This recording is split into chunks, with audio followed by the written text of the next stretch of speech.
أعوذ بالله من الشيطان الرجيم بسم الله الرحمن الرحيم الصلاة والسلام عليك يا سيدي يا رسول الله الصلاة والسلام عليك يا حبيب الله الصلاة والسلام عليك يا أولين آخرين نبي الله رب زدني علما رب زدني علما رب زدني علما آمين رب اشرح لي صدري ويسر لي أمري واحلل عقدة من لساني يفقهوا قولي آمين ثم آمين الحمدللہ اب ہم سورہ الحشر کی آخری رکوع کی تلاوت کے بعد اس کا ترجمہ اور تفسیر سمجھنے کی انشاءاللہ کوشش کریں گے۔ اللہ تبارک و تعالیٰ فرماتے ہیں یا ایھا الذین آمنوا اتقوا اللہ، اے ایمان والوں اللہ سے ڈرو اور ہر جان دیکھے کہ کل کے لیے کیا آگے بھیجا۔ واتقوا اللہ، اور اللہ سے ڈرو۔ ان اللہ خبیر بما تعملون، بے شک اللہ کو تمہارے کاموں کی خبر ہے۔ اللہ رب العالمین ایمان والوں سے مخاطب ہیں۔ یہ جب بات آتی ہے ایمان والوں کی تو روح میں ایک کپکپی طاری ہو جاتی ہے کہ اللہ رب العالمین کا کتنا بڑا کرم ہے کہ اس نے ہمیں ایمان سے نوازا بھی اور پھر ہم سے خطاب بھی فرمایا، ہمیں یہ اعزاز دے کے ایمان والا کہہ کے۔ اللہ تعالیٰ فرماتے ہیں اے ایمان والو اللہ رب العالمین سے ڈرو، اور یہ کہ پروردگار عالم دیکھ رہے ہیں کہ روز قیامت تم اللہ تعالیٰ کے لیے کیا اپنے نامہ اعمال میں لے کر جاتے ہو۔ اگر تم اللہ کی رضا کے لیے اپنے نامہ اعمال میں اچھے اعمال لے کے جاؤ گے تو بدلے میں تمہیں اللہ رب العالمین جنت عطا فرمائے گا۔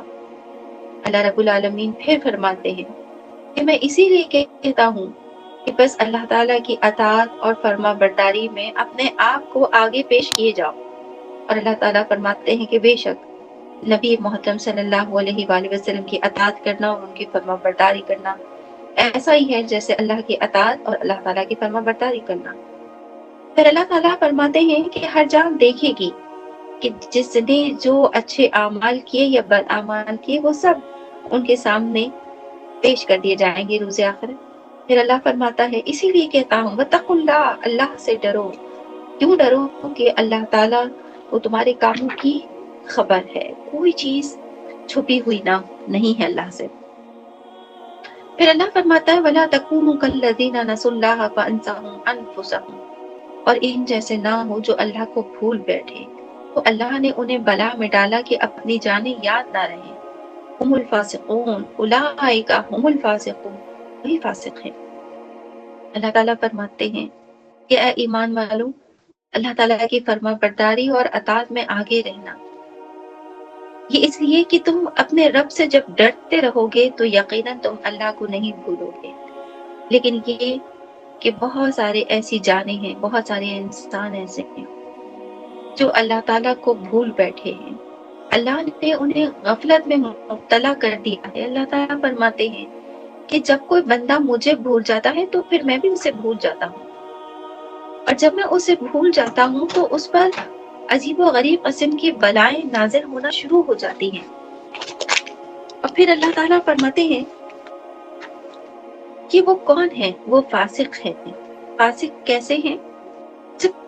یعنی کہ جب کلمہ لا الہ الا اللہ محمد رسول اللہ پڑھتے ہیں تو اس وقت تو چہروں کے وہ حال ہوتے ہیں کہ نہ پوچھیں، مگر یہ کلمہ بس صرف زبان تک ہے۔ حقیقت میں تو یہ ہے، اللہ تعالیٰ فرماتے ہیں کہ وہ اللہ کو بھول بیٹھے ہیں، جھوٹ بولتے ہیں، وہ فاسق ہیں، جھوٹے ہیں۔ اللہ فرماتا ہے انہیں رب تعالیٰ یاد ہی نہیں آتا۔ کبھی اپنے عیش و آرام میں اللہ کو بھول جاتے ہیں، کبھی کوئی خوشی ملتی ہے تو کہتے ہیں کہ یہ تو ان کی وجہ سے ہے، اللہ کو بھول جاتے ہیں۔ الحمدللہ رب العالمین کہنا بھول جاتے ہیں۔ اللہ تعالیٰ فرماتا ہے کہ بس پھر جو اللہ کو بھول جاتا ہے اللہ تعالیٰ انہیں عجیب و غریب بلاؤں میں ڈال دیتا ہے، یہاں تک کہ پھر انہیں یہ بھی یاد نہیں رہتا کہ وہ خود کون تھے، یعنی کہ وہ گناہوں میں گرفتار ہوتے چلے جاتے ہیں۔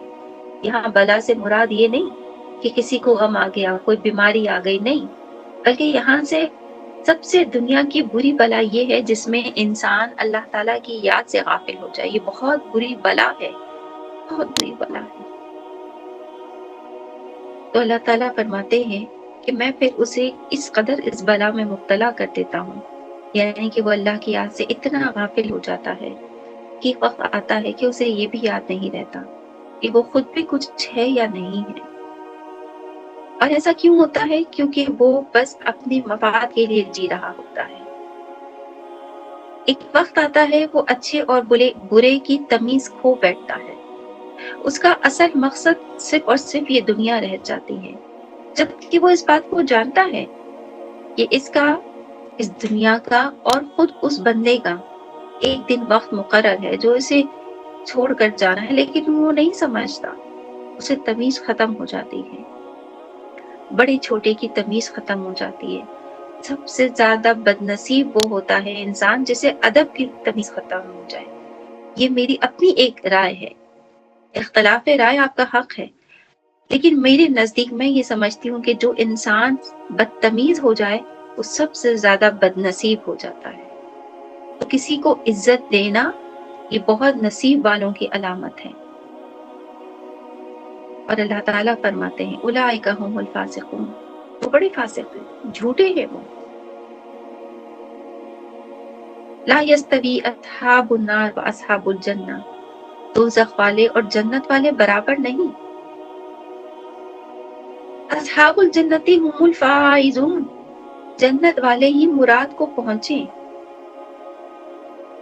اب رب العالمین فرماتا ہے کہ جو فاسق ہیں وہ بھی دوزخی ہیں، یعنی کہ اگر انسان کو اس بات کا اطمینان ہو گیا کہ ہمارا رب اللہ ہے، تو پھر اس انسان پر واجب ہے کہ وہ اللہ کی فرما برداری اور اطاعت اپنی زندگی میں شامل کرے۔ ویسے ہی اگر کسی انسان نے محمد رسول اللہ صلی اللہ علیہ وآلہ وسلم پر ایمان رکھا، اس پر واجب ہے کہ وہ محمد رسول اللہ صلی اللہ علیہ وآلہ وسلم کی اطاعت اور فرما برداری کو اپنی زندگی میں شامل حال رکھے۔ اور اگر وہ نہیں کرتا تو پھر اللہ فرماتا ہے ہم الفاسقون، وہ فاسق ہیں۔ اب چاہے وہ اپنے آپ کو مسلمان کہتے پھریں، پر رب العالمین انہیں بتا رہا ہے کہ سن لو، ایک تو ایمان والے بندے وہ ہیں جو جنت میں جائیں گے، اور اللہ فرماتا ہے ایمان کے درجے سے گرنے والا فاسق ہے، اور وہ جو فاسق ہے وہ دوزخی ہے، اس کا اصل ٹھکانہ ہی دوزخ ہے۔ اب رب العالمین فرماتا ہے جنت والے ہی مراد کو پہنچے، جس نے اس دنیا میں اللہ کی رضا اور فرما برداری اور اطاعت کو اپنی زندگی میں شامل حال رکھا۔ اللہ فرماتا ہے حقیقت میں تو وہی مراد کو پہنچے ہیں، پھر چاہے جتنی ہی آزمائشیں کیوں نہ ہو، کبھی بچوں کی آزمائش، کبھی گھر کی آزمائش، کبھی مالی آزمائش، کبھی خاندانی آزمائش، کبھی بیماری کی آزمائش، کبھی کچھ۔ اللہ فرماتا ہے مومن کے لیے زندگی آسان تھوڑی ہے، مومن پر تو زندگی آسان ہے ہی نہیں، مومن پر تو زندگی اتنی مشکل ہوتی ہے۔ علامہ اقبال کا پیارا سا شعر ہے جس کی تشریح کرتی ہوں آپ کے سامنے۔ فرماتے ہیں کہ مومن کی زندگی ایسی ہے کہ روزانہ اسے ذبح کیا جائے، سر قلم اس کا کیا جائے، اور پھر اسے روزانہ زندگی دی جائے، روزانہ اس کا سر قلم کیا جائے، روزانہ اسے زندگی دی جائے۔ مومن کی زندگی ایسی ہے۔ اور پھر حضرت بابا فرید الدین گنج شکر رحمۃ اللہ علیہ جو تشریح فرماتے ہیں اس سے کچھ ملتی جلتی فرماتے ہیں، اپنے الفاظوں میں بتا رہی ہوں کہ مومن کو ذبح کیا جاتا ہے کس سے؟ رضا کے خنجر سے۔ اللہ اپنی رضا کے خنجر سے مومن کو ذبح فرماتا ہے، یعنی کہ جو میں چاہوں گا وہ ہوگا، ہے میرے مومن بندے۔ اور مومن بندہ ہی کہتا ہے کہ اللہ تو خوش ہے نا تو میں بھی خوش ہوں۔ مومن بندے کی اور کوئی دعا نہیں ہوتی سوائے اس کے کہ اللہ تو اگر خوش ہے نا تو پھر میں بھی خوش ہوں۔ ایسا کیسے ہو سکتا ہے اللہ کہ تیری رضا ہو اور میں خوش نہ ہوں؟ سر سید احمد خان کی جو ایک بیٹی تھی، جب آپ جیل میں تھے تو بیمار ہو گئی، اور بیماری میں ہی ان کی موت ہو گئی۔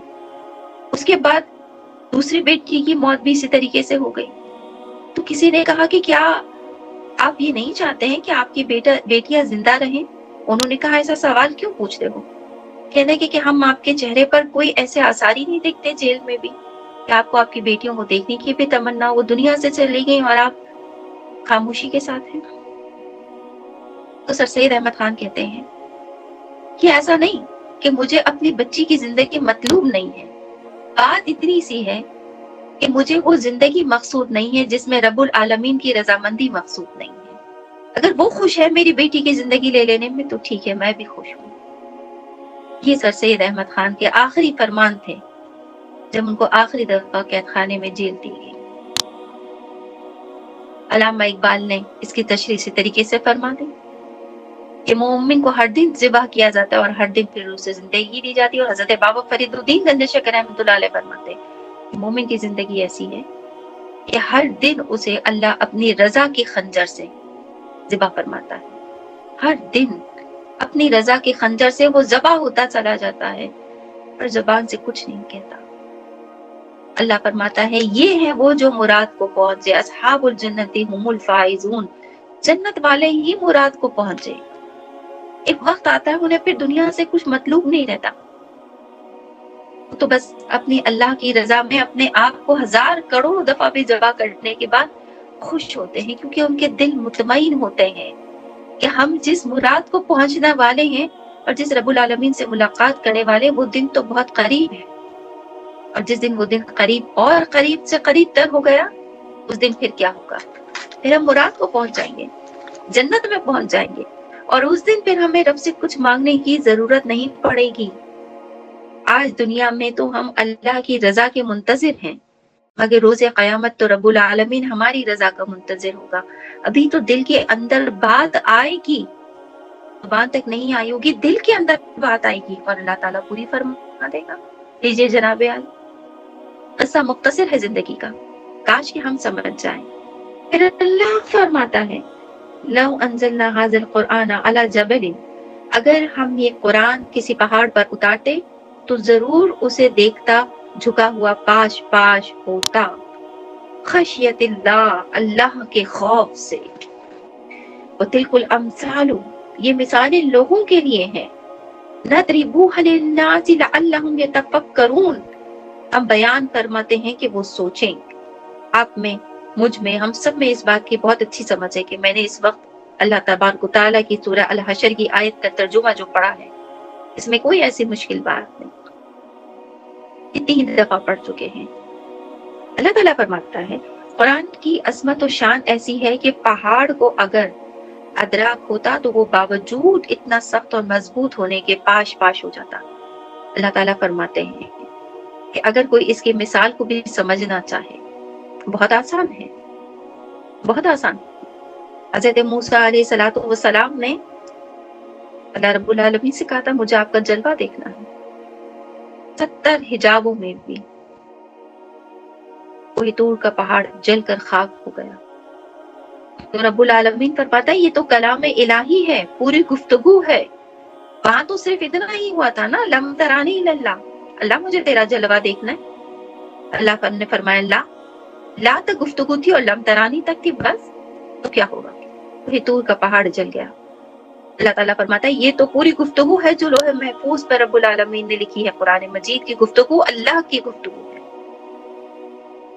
اللہ تبارک و تعالیٰ فرماتے ہیں کہ اگر ایسا ہو جاتا تو یہ اپنی آنکھوں سے دیکھ لیتے کہ پہاڑ کا سینہ پاش پاش ہو جاتا، ٹکڑے ٹکڑے ہو جاتا، اور کس سے ہوتا؟ اللہ کے خوف سے۔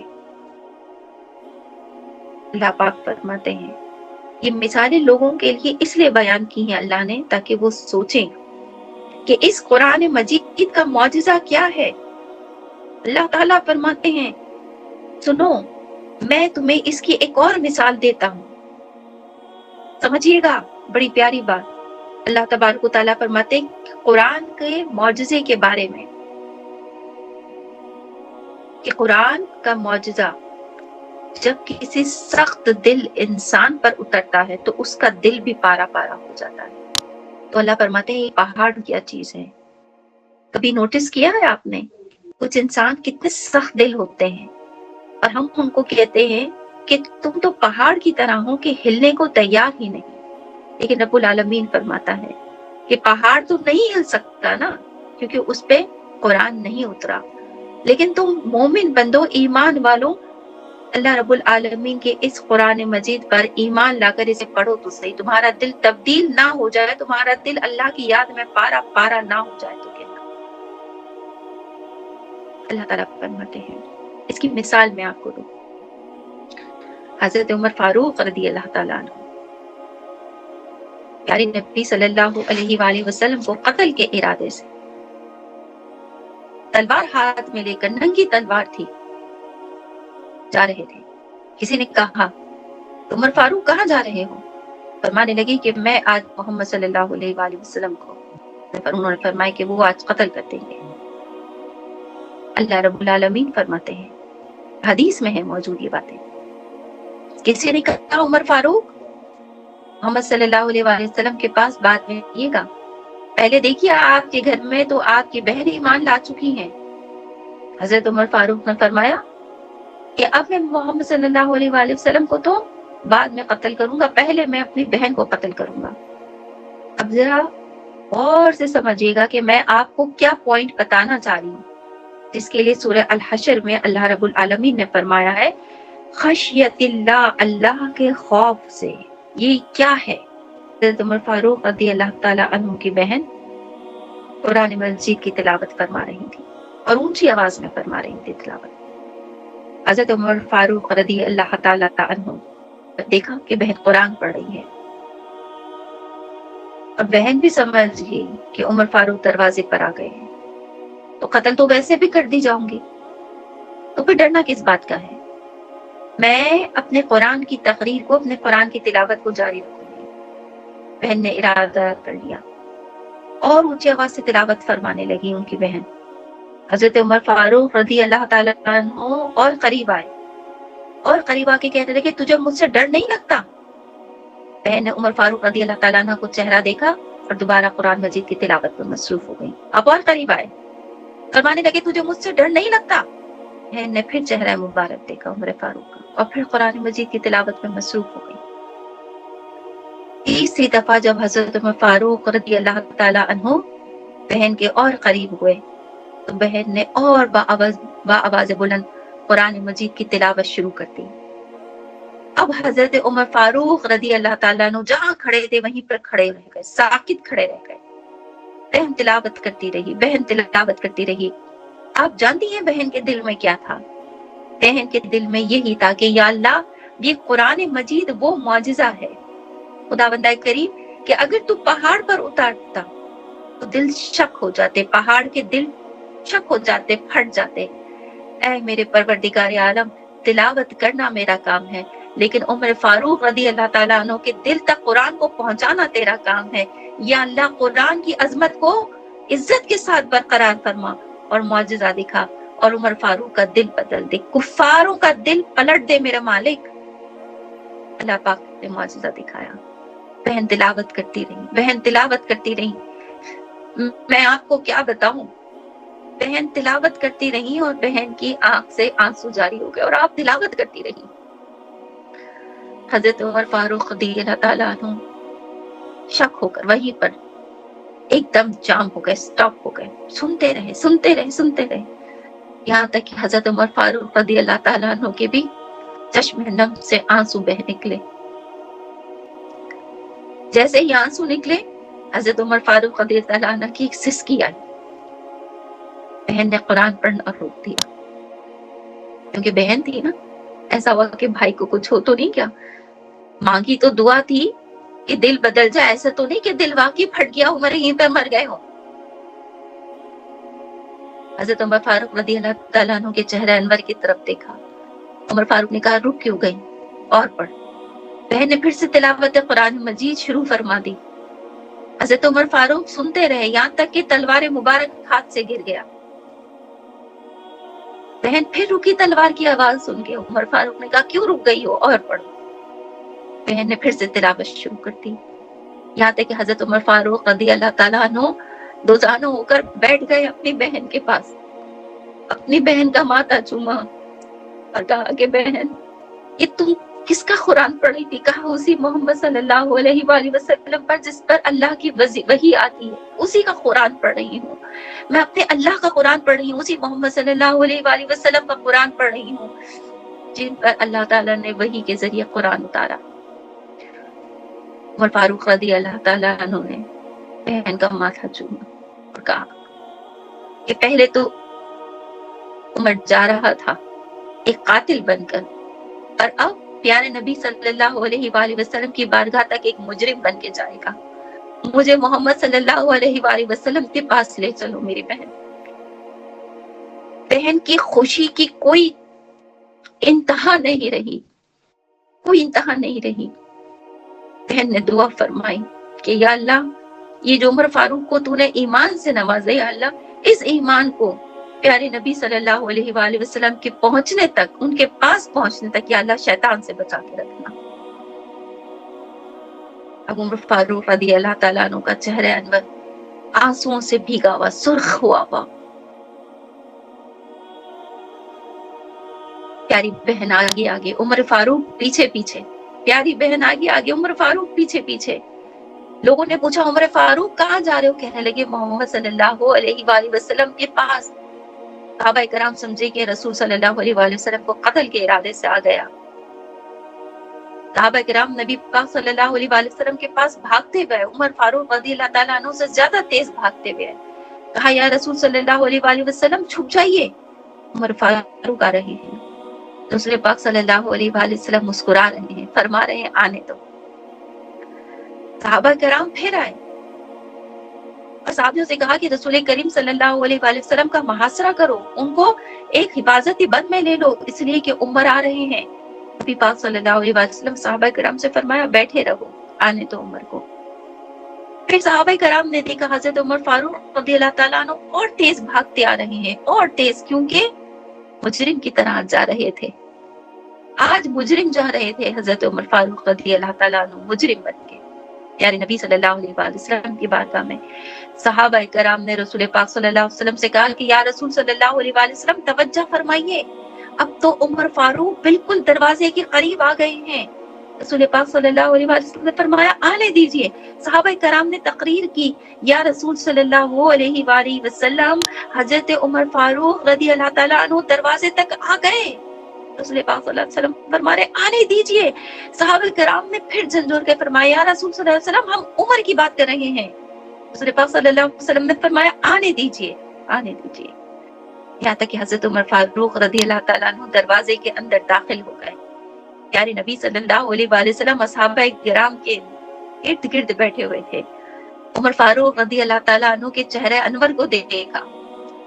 حضرت عمر فاروق رضی اللہ تعالیٰ عنہ کے چہرے انور پہ بس نظر جانی تھی۔ حضرت عمر فاروق رضی اللہ تعالیٰ عنہ ایک دم دوڑ پڑے۔ صحابہ کرام نے کہا کہ یہ تو رسول صلی اللہ علیہ وسلم کو آج نہتے آیا ہے نقصان پہنچانے کے لیے۔ رسول پاک صلی اللہ علیہ وآلہ وسلم کے ارد گرد صحابہ کرام کھڑے ہو گئے۔ رسول پاک صلی اللہ علیہ وسلم نے فرمایا صحابہ کرام سے کہ آج ہٹ جاؤ، آج عمر کے بیچ میں اور میرے بیچ میں کوئی نہیں آئے گا۔ آپ رسول پاک صلی اللہ علیہ وآلہ وسلم کی طرف اتنی تیزی سے بڑھے کہ رسول پاک صلی اللہ علیہ وآلہ وسلم نے اپنی باہ مبارک آپ کے لیے کھول دی۔ آپ حضرت عمر فاروق رسول پاک صلی اللہ علیہ وسلم کے سینے مبارک سے لگ کر خوب روئے، خوب روئے، خوب روئے، خوب روئے، اور روتے روتے روتے روتے میرے نبی کے قدموں میں گر گئے۔ اور قدموں میں گرنے کے بعد پیارے نبی صلی اللہ علیہ وآلہ وسلم نے انہیں کلمہ مبارک پڑھایا، اور یوں حضرت عمر فاروق رضی اللہ تعالیٰ عنہ داخل ہو گئے ایمان والوں میں۔ اب چلیے پھر سورہ الحشر کی اس آیت کی طرف چلتی ہوں۔ اللہ تعالیٰ فرماتے ہیں من خشیت اللہ، اللہ کے خوف سے پہاڑ پارا پارا ہو جاتا۔ رب العالمین فرماتے ہیں کہ سنو اے ایمان والو، جب عمر فاروق کا دل قرآن کی تلاوت سے پارا پارا ہو سکتا ہے تو پھر یہ کفار کے دل اتنے سخت کیوں ہیں کہ اتنا باعظمت قرآن اتر رہا ہے اور ان کے دل نرم نہیں ہوتے؟ تو وجہ یہ ہے کہ اللہ رب العالمین فرماتے ہیں کہ جو ایمان کی سند ہے نا، یہ ہر کسی کے نصیب کی بات نہیں ہے۔ یہ جو ایمان کے درجے پر فائز ہونا ہے، جو مومن بننا ہے، یہ بہت با نصیب انسان ہے، یہ ان کے قسمت میں ہے۔ ہر کوئی عمر فاروق نہیں بن سکتا، ہر کوئی ابو بکر صدیق نہیں بن سکتا، ہر کوئی علی نہیں بن سکتا، ہر کوئی عثمان غنی نہیں بن سکتا، ہر کوئی حضرت حمزہ شہید رضی اللہ تعالیٰ عنہ نہیں بن سکتا۔ یہ ایمان کے اس درجے کی فضیلت ہے جس کے بارے میں آپ اور میں کبھی محسوس ہی نہیں کر سکتے۔ اللہ رب العالمین فرماتے ہیں کہ اب سنو، تلک الامثال، اللہ فرماتا ہے یہ مثالیں ہیں لوگوں کے لیے جو ہم بیان فرماتے ہیں، کیوں؟ لعلہم یتفکرون، تاکہ وہ سوچیں، ان کو سمجھ میں آ جائے یہ بات کہ جب قرآن کی عظمت ایک کفار کے دل میں اس طرح سے پارا پارا اترتی ہے، جیسے کہ حضرت عمر فاروق رضی اللہ تعالیٰ عنہ، اور وہ کامل مومن بنتے ہیں کہ عمر فاروق رضی اللہ تعالیٰ عنہ جیسا قیامت تک نہ کوئی پیدا ہوا ہے نہ ہو سکتا ہے۔ تو اے کفار سوچو، یہ قرآن تمہارے دلوں کے اندر کیوں نہیں اترا؟ کیونکہ رب العالمین نے تم سے اپنا چہرہ گھما لیا ہے۔ اب تم پر دنیا کی بلائیں ہیں، اب تم اللہ سے غافل ہو۔ رب العالمین فرماتا ہے ہم الفاسقون، یہ ہیں وہ فاسق لوگ۔ پھر اللہ تعالیٰ نے اب اپنی خود تعریف فرمائی ہے۔ اللہ فرماتا ہے هو اللہ الذی لا الہ الا هو، وہی اللہ ہے جس کے سوا کوئی معبود نہیں، عالم الغیبی، ہر نہا و عیاں کا جاننے والا، و شہادتی، وہو الرحمن الرحیم، وہی ہے مہربان رحمت والا، رحمان ہے رحمت والا ہے رب العالمین۔ پھر اللہ فرماتا ہے هو اللہ الذی لا الہ الا هو، وہی ہے اللہ جس کے سوا کوئی معبود نہیں، الملک القدوس، بادشاہ ہے، نہایت پاک ہے، السلام، سلامتی دینے والا ہے، المؤمن، امان بخشنے والا ہے، المحیمن العزیز الجبار المتکبر، اور حفاظت فرمانے والا، عزت والا، عظمت والا، تکبر والا ہے۔ سبحان اللہ عما یشرکون، اللہ کو پاکی ہے ان کے شرک سے۔ اب اللہ تعالیٰ فرماتے ہیں کہ اللہ کی عظمت اور بڑائی والا، اپنی ذات اور تمام صفات پر اپنی بڑائی کا اظہار اس کی شایان شائق ہے اور لائق ہے، اور اس کا کمال عظیم ہے۔ ہر صفت عالی مخلوق میں سے کسی کو نہیں پہنچتا کہ کوئی تکبر کرے، یعنی اپنی بڑائی کا اظہار کرے۔ بندے کے لیے تو اللہ تعالیٰ فرماتا ہے اپنے اندر عز و انکساری رکھو، لیکن خود خدا بندہ کریم فرماتا ہے المتکبر، میرا رب ڈیزرو کرتا ہے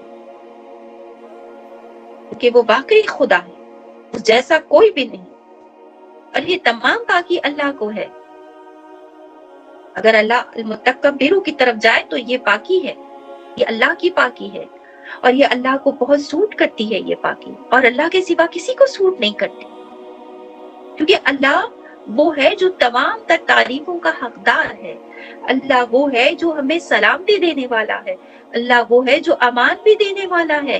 وہ جو چاہے تو عمر فاروق رضی اللہ تعالیٰ عنہ کو اگر چاہتا تو وہ کافر رکھ سکتا تھا، لیکن نہیں، اور اللہ رب العالمین نے محمد صلی اللہ علیہ وآلہ وسلم کی دعا کو قبول فرمایا، اور وہی مومن جو عمر فاروق کے نام سے ڈر جایا کرتے تھے کہ مومن آئیں، عمر فاروق آئیں گے اور قتل کر دیں گے، وہی عمر فاروق مومنوں کے لیے تحفہ بن گئے۔ اللہ پاک نے ان کو امان دے دیا، اور کیسی امان دی کہ پھر کفار ڈرنے لگے حضرت عمر فاروق رضی اللہ تعالیٰ عنہ کے نام سے۔ پیارے نبی صلی اللہ علیہ وآلہ وسلم سے فرمایا تھا یا رسول صلی اللہ علیہ وآلہ وسلم، ہم چھپ چھپ کر کیوں نماز ادا کرتے ہیں؟ عمر فاروق رضی اللہ تعالیٰ عنہ جب تک دین اسلام میں داخل نہیں ہوئے تھے، جو مومن تھے وہ اپنے گھروں میں چھپ چھپ کر نماز ادا کرتے تھے، جماعت کا سلسلہ کھلے عام نہیں تھا۔ حضرت عمر فاروق رضی اللہ تعالیٰ عنہ نے فرمایا یا رسول صلی اللہ علیہ وآلہ وسلم، ہم نماز پڑھ کر کوئی غلط کام کرتے ہیں؟ رسول پاک صلی اللہ علیہ وسلم نے فرمایا نہیں۔ عمر فاروق رضی اللہ تعالیٰ عنہ نے فرمایا کہ پھر ہم اسے چھپ کر کیوں کرتے ہیں؟ رسول پاک صلی اللہ علیہ وآلہ وسلم نے فرمایا کہ عمر اس لیے کہ کفار کہیں نماز کے دوران مومنوں کو شہید نہ کرتے ہیں۔ حضرت عمر فاروق رضی اللہ تعالیٰ عنہ نے فرمایا یا رسول صلی اللہ علیہ وآلہ وسلم، آج جو جماعت ہوگی وہ گلی میں ہوگی، آج کی جو جماعت ہوگی یا رسول صلی اللہ علیہ وسلم گلی میں ہوگی، آج حجرہ مبارک میں جماعت نہیں ہوگی اور عمر فاروق دیکھتا ہے کہ کون ہاتھ رکھتا ہے مسلمانوں پر. یہ تمام شان کس کی ہے؟ اس اللہ کی جس نے دلوں کو بدل دیا. اور اسی لیے اللہ تعالیٰ فرماتا ہے السلام کے بعد المومنو، امان بخشنے والا ہے میرا رب. یہ وہی تو رب ہے، اس کے سوا کون معبود ہے جو ایسے چٹانوں کے دل بدل سکتا. پھر اللہ فرماتا ہے حفاظت فرمانے والا. آج مومن اپنی ہر اذان بہت زیادہ بہادری کے ساتھ دیتا ہے، چاہے کہیں پر بھی رہتا ہو. اسے فریڈم آف ریلیجیس ہے. ایسا نہیں ہے کہ وہ ڈرتا ہے اپنی اذان دینے سے. آزادی ہے اسے اذان دینے کی. یہ کیا ہے؟ یہ اللہ تعالیٰ کی طرف سے حفاظت ہے، جو کہ اللہ نے فرمایا تھا کہ اے مومنو تم ڈرنا نہیں، تم پیارے نبی صلی اللہ علیہ وآلہ وسلم کے اس دین میں داخل ہو جاؤ جو وہ اللہ کے لیے لے کر آئے ہیں. تمہاری حفاظت تم میرا ذمہ ہے. اور آج تک اللہ رب العالمین حفاظت فرما رہا ہے. عزت دینے والا عظمت بھی دیتا ہے، عزت بھی دیتا ہے. وَتُذِلُّ مَن تَشَاءُ وَتُعِزُّ مَن تَشَاءُ. کون ہے اس کے سوا جو عزت دے سکے؟ یہ عزت کے کھوکھلے مینار تو ہم نے لوگوں کے ساتھ خود وابستہ کر کے رکھے ہیں. حقیقت میں تو اللہ کے سوا کوئی عزت دینے والا نہیں، عظمت والا. وہ جسے چاہے ایک جھونپڑی سے جا کر کے ایک اچھے سے محل میں بٹھا دے. اور اس کی مثالیں ہم دیکھ چکے ہیں. ہم دیکھ چکے ہیں کہ میرے رب سے مانگو اللہ اس عظمت بھی عطا فرماتا ہے. کوئی نہیں اللہ کے سوا عبادت کے لائق، تکبر والا. اسی کی تو ہے یہ زمین اور آسمان. دنیا کا کوئی کنگ کسی بھی اسٹیٹ کا تعلق رکھتا ہو، کسی بھی کنٹری سے تعلق رکھتا ہو، کیا وہ یہ کہہ سکتا ہے کہ یہ آسمان میرا، یہ زمین میری؟ نہیں کہہ سکتا. نہ وہ یہ کہہ سکتا ہے کہ اس نے آسمان بنایا، نہ اس نے زمین. تو یہ بادشاہت تو صرف میرے رب کی ہے. تو یہ ایک چھوٹی سی مثال ہے جو ہمیں نظر آ رہی ہے آسمان اور زمین کی صورت میں، جو اللہ تعالیٰ کی نشانیاں ہیں. کون ہے ایسا؟ میرے رب جیسا کوئی بھی نہیں. سبحان اللہ عما یشرکون. اللہ کو پاکی ہے ان کے شرک سے. اللہ رب العالمین فرماتے ہیں هو اللہ الخالق الباری المصور. وہی ہے اللہ بنانے والا، پیدا کرنے والا، المصور ہر ایک کو صورت دینے والا. الاسماء الحسنی اسی کے ہیں سب نام اچھے. جتنے اللہ کے نام ہیں سب اچھے، سب اچھے.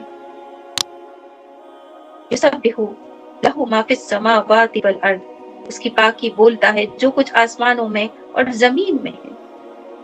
اللہ کے سوا کسی کا ذکر نہیں ہے اس کائنات میں، کسی کا بھی ذکر نہیں. آپ کبھی کسی آبشار پہ جائیں، جھرنے پہ جائیں، انگلش میں اسے کہتے ہیں فاؤنٹینس. آپ جائیے، میں یہ نہیں کہتی پہاڑوں اور وادیوں پر جائیے، جہاں سے پانی اوپر سے نیچے گرتا ہو وہ جھرنا بن جاتا ہے. کبھی کان لگا کر سنیے گا. میں آپ کو جو کہہ رہی ہوں اس بات کو بھی کان لگا کر سنیے، اور جو میں کہنا چاہ رہی ہوں اس ایکسپیرینس کو آپ ضرور کیجیے. جائیے آپ گرتے ہوئے جھرنے کے پاس اور خاموشی کے ساتھ آنکھیں بند کر کے اس جھرنے کی گرنے کی آواز سنیے. جیسے ہی آپ وہ آواز سنیں گی آپ کو نیچرلی ایک مینٹلی پیس فیل ہوگا. آپ نیچرلی ایک پرسکون دماغ اپنے اندر محسوس کرنے لگیں گے، جیسے کہ آپ کو کچھ سکون مل رہا ہو. جیسے ہی وہ سکون کی کیفیت آپ کے اوپر آئے گی آپ تھوڑی دیر بعد دوبارہ کان لگا کر سنیے گا. آپ کو اس جھرنے سے گرتی ہوئی آواز میں اللہ اللہ اللہ کی شور بلند ہوتا ہوا سنائی دے گا. اور یہ بات میں آپ سے سچ کہہ رہی ہوں. پانی کا گرتا ہوا قطرہ جو زمین پر آتا ہے اور یہی قطرہ جو پھر بادل پہ جاتا ہے اور پھر یہی بادل جو پوری دنیا پہ چھاتا ہے، جو درخت پہ گرتا ہے، جو پودوں پہ گرتا ہے، جو زمین پر گرتا ہے، ہر ایک شے میرے اللہ ہی کا ذکر کر رہی ہے. اور پھر جو دریا میں بہتا ہے، جو سمندر میں گرتا ہے قطرہ پانی بن کے، اور وہ پانی جب ایک ایک پرندہ پیتا ہے، ایک ایک جانور پیتا ہے، ہر ایک انسان پیتا ہے، یقین جانیے یہ جانور، چرند پرند، یہ تمام مخلوق اللہ ہی کی عبادت میں لگے ہوئے ہیں. بس اللہ ہی کا ذکر ہے. اللہ کے سوا کوئی ذکر نہیں جو اس دنیا میں ہو، صرف انسان کے. کیونکہ انسان کو اللہ تعالیٰ نے جو عقل اور سوچ دی اس عقل اور سوچ کے اندر شیطان نے جب اپنا خلل ڈال دیا تو اس نے اللہ کے سوا کسی اور کی عبادت کو مقصود کر لیا. بٹ نعوذ باللہ من ذالک، اللہ کے سوا کوئی عبادت کے لائق ہے ہی نہیں. اور وہ مومن جس کا ذکر اللہ کی یاد بن گیا، جس کا ذکر دن رات اللہ اللہ کرنا بن گیا، اللہ تبارک و تعالیٰ فرماتے ہیں تو سن لو ان کے لیے کیا ہے. یسبح للہ یسبح لہو ما فی السماوات، اسی کی پاکی بولتا ہے جو کچھ آسمان میں ہے اور زمین میں ہے، جتنے چرند پرند انسان ہی چاہے پھر کیوں نہ ہو. جس نے اپنے اللہ کو پہچان لیا، جس نے اپنے اللہ کو اپنا رب مان لیا، وہ اللہ کے سوا پھر کسی کی پاکی نہیں بولتا، وہ پھر کسی بت کو نہیں مانتا، وہ کسی لات غرا کو نہیں مانتا. بس وہ ہر سکھ میں دکھ میں چاہے رضا کی خنجر سے بار بار، رضا الہی کی خنجر سے بار بار ذبح ہی کیوں نہ ہو رہا ہو، اور وہ اگر باقی بولتا ہے تو بس صرف اللہ ہی کی بولتا ہے. اللہ فرماتا ہے وَهُوَ الْعَزِيزُ الْحَكِيمُ، اور وہی عزت و حکمت والا ہے. اللہ کے سوا کوئی نہیں ہے معبود ایسا، کوئی ایسا معبود نہیں جس کی عزت کا چرچا اس سے زیادہ ہو، اللہ سے زیادہ ہو ہی نہیں سکتا. کیونکہ اللہ ہے جس نے حکمت سے اس پوری دنیا کو بنایا ہے، وہی عزت والا ہے. اس سے زیادہ عزت کسی کی ہو ہی نہیں سکتی. جو ہر عیب سے اور ہر برائیوں سے پاک ہے وہی ہمارا رب ہے. وہی ہمارا رب ہے جو اپنے بندوں کو، اپنے فرما بردار بندوں کو عذاب سے نجات دے گا. وہی ہمارا رب ہے جو اپنے فرما بردار بندوں کو دوزخ کی آگ سے بچا کر جنت میں داخل فرمائے گا انشاءاللہ تعالی العظیم. اللہ رب العالمین ہم سب کو اچھے طریقے سے قرآن مجید پڑھ کر سمجھنے کی توفیق عطا فرمائے. آمین ثم آمین.